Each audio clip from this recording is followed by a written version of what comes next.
ससुरा में रह के जिंदगी आपन झंड ना करा, आपन झंड ना करा। ससुरा में रह के जिंदगी आपन झंड ना करा।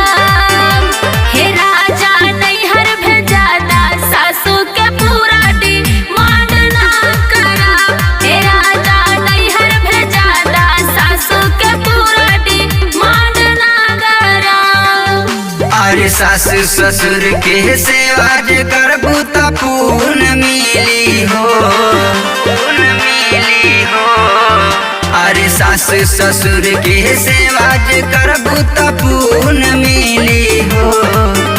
तेरनिया स्वर्ग के जैसन चरण में उनका सुकून मिली हो। तेरनिया स्वर्ग के जैसन चरण